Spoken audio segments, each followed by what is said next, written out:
So hi! Welcome and welcome back to my YouTube channel, and for today's tutorial, ituturo ko sa inyo kung paano nga ba mag-edit ng Polaroid style photo AI sa ating Google Gemini. But first, subscribe to my channel and don't forget to hit the subscribe button and the bell to notify you for my new updates. And once you learn more, just keep on watching and let's start. So ayan guys, for today's video mula sa ating phone, pumunta lang tayo sa browser ng ating mobile device. So, pwede tayo mag-search or mag-open sa Google Chrome browser or sa Google app. So, open lang natin yung ating Google Chrome browser. And dito guys, i-search lang natin sa search tab yung Google Gemini. And then search. So, tap nyo lang guys yung website para ma-open natin yung Google Gemini.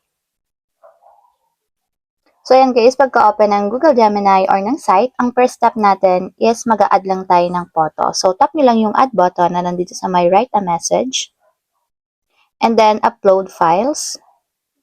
So, pili lang kayo guys ng photo dito sa inyong mobile gallery. So, ang piliin nyo guys na pic or photo is yung dalawang tao na gusto nyong gamitin na magkasama dun sa Polaroid style. So, tap nyo lang yung photo na napili nyo. And hintayin nyo guys mag-generate yung image. And ayan guys, after nyan, so mag-copy naman tayo ng prompt na gagamitin natin. So, meron ako dito mga nakasave na prompts sa aking notes. So, gagawin nyo lang guys is i-copy nyo. So, dapat kompleto yung prompt na i-copy ninyo para hindi magkulang yung ating i-generate na image. So, ayan guys, copy lang natin. So, ito is yung Polaroid style na dalawa yung tao or dalawang magkasama. So, paste nyo lang siya dito after nyo makopy yung prompt.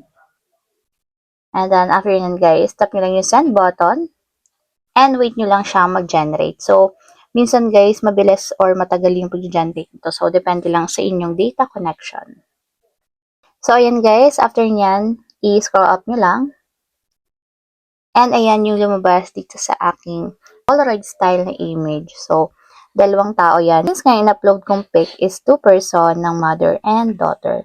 So, para naman ma-save guys, tap nyo lang yung image. And then may save button sa upper right corner, tap nyo lang para ma-download or ma-save. And directly mapupunta yan sa inyong gallery ng inyong phone. And take note nga pala guys, yung prompt na ginamit ko dito is ilalagay ko sa description box ng video na to. So, doon nyo na lang i-copy and then i-paste nyo siya sa Google Gemini ng inyong phone. So, ayun lang guys, ganun lang kasimple kung paano nga ba mag-edit ng Polaroid style photo AI sa Google Gemini. If you have a question, click comment down below and don't forget to hit the subscribe button and the bell to notify you from my new updates. And thank you for watching! Living life every day